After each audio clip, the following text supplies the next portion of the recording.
Yeah, I ran for about a mile. Infinity to go. It's funny. See, started over there.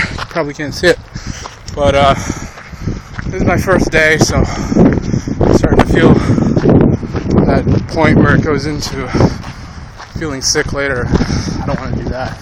So today there was a beginning and there was an end, and that's good. Perfect end. Perfect place. It's a beautiful night. Let's see, building, museum over there, moon of course, and a lake and a bay here. It's all beautiful, even the running women.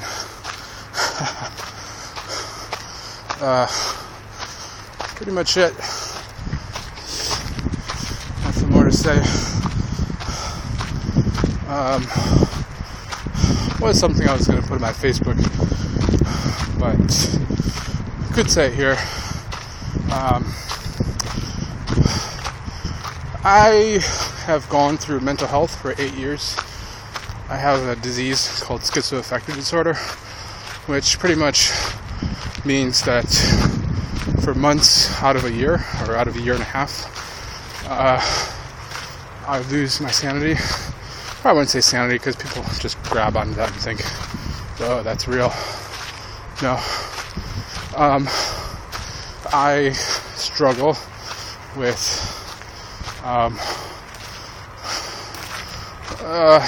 just random things. I mean, if you have a foot, if you have a knee that functions correctly, nothing is random. You're controlling it, right? You're walking, you're controlling it, but if that knee breaks, then every movement you're making, you're not in control of. It's random. It's a random movement. And when you have to live like that for 24/7 for months, repeatedly, many times, and transition into it and transition out, it's not like a black or white situation. But in this last episode, it was only, I think it ended in August, the end of August. So that would be August, September, October, November. It's about 3 months since I went through something extremely interesting. Of course, I was in a lot of pain at the time, but there was something I tried. Because obviously, while you're going through that, you're still you. You don't lose yourself. You just struggle, just like if you're somehow incapacitated for any reason. But there was something I tried. It was a strategy that I had written down, and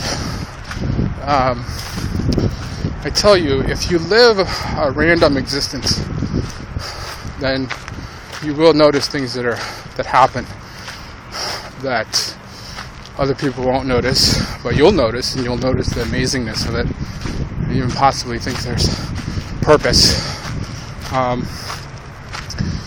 But so one thing I wrote down in a journal that I was writing during recovery was it was a theory. It was a theory, a slide theory, I call it. When somebody goes down a water slide, a lot of times there are barriers on each side of the water slide. And if one is afraid of falling from the water slide, they will intentionally try to hold their body into the middle of the water slide when they go down. However, if they let themselves go, they'll notice that the barriers on each side hold them together, hold them from falling. And that's a natural movement. Otherwise, if somebody tries to hold themselves together in the middle of the slide, they're using their own energy. And in using their own energy, the reverberations, the reactions to that energy will be their own energy as well. So the implication of that is, if I tried to, if I try to control something, then it wouldn't be, then all the reactions to it would be relative to me, to my energy, to my control. So if one lets themselves just slide and let whatever forces may be control their descent, their movements, then the theory, the strategy at the time was that the sides of the slide would hold that person in. But little did I know, if you play with life that way, that life is random, and that when you allow yourself to go with the movement of life, you're essentially becoming random. You have become random. You become one with randomness. You become one with life. And when that happens, you lose yourself. Everything about you is gone. Because you're not random. Everything you know is not random. And so you lose everything you know. You lose yourself, your identity, your knowledge, your wisdom. Not wisdom, because that's all of that is replaced. And everything is replaced. So in a sense, it's essentially a new person. That's what I went through. I was shocked. I thought I had lost everything. I thought I had lost myself. I thought I had lost everything that I knew, everything that I cared about. And in writing on my Facebook page, which was really just a way to re-find myself after that, I've realized that when I lost myself, I also something else existed, not just me, and that existence was itself the energy of life, randomness, just going with life, whatever life was. If you don't understand that, I went back to the analogy of the foot. If your foot breaks, every movement of that foot is random. It's not controlled. It's going this way and that. And so with the brain, if you do that with the brain, then you become essentially random. And so in exploring on my Facebook, trying to refine myself, I've not refound myself, because I think that's forever lost, but I have found myself. I'm finding myself now, and it's an experience. You could say somebody is smart or dumb, or doesn't get it, or clueless, or not intelligent. But let me tell you something. If you take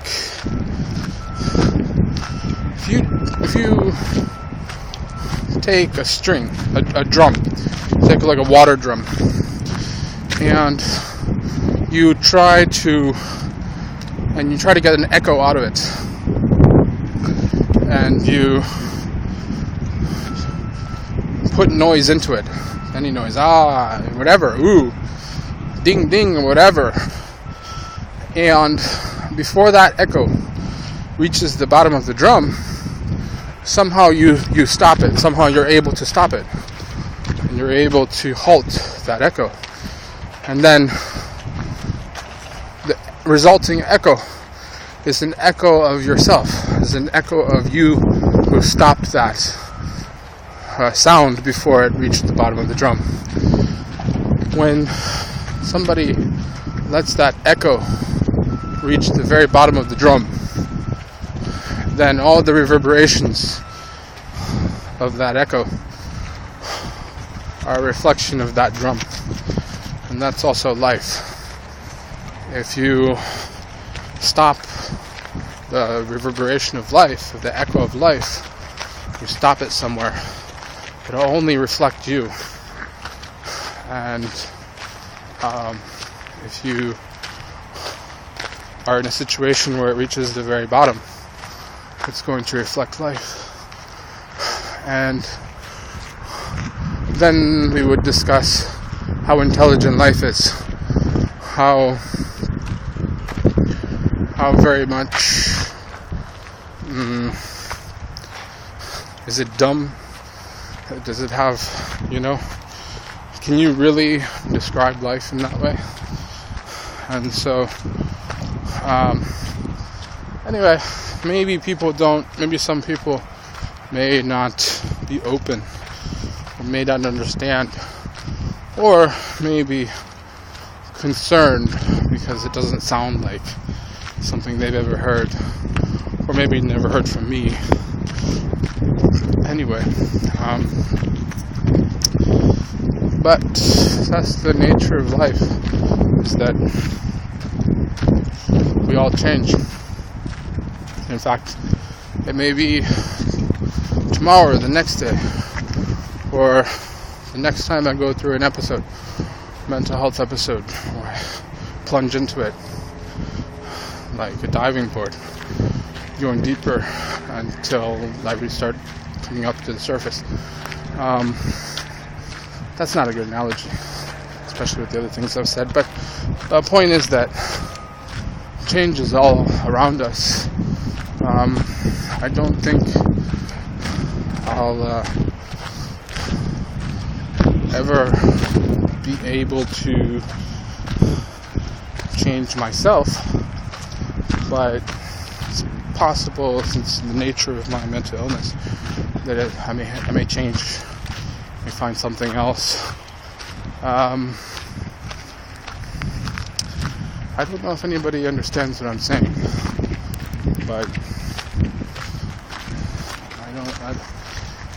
I don't think that it's the end of the world. I think that everybody's going to change. They'll find themselves. So I would say that's my Facebook page, the way I want to use it. This has been an interesting run, and a walk, and a talk, and it's been fun.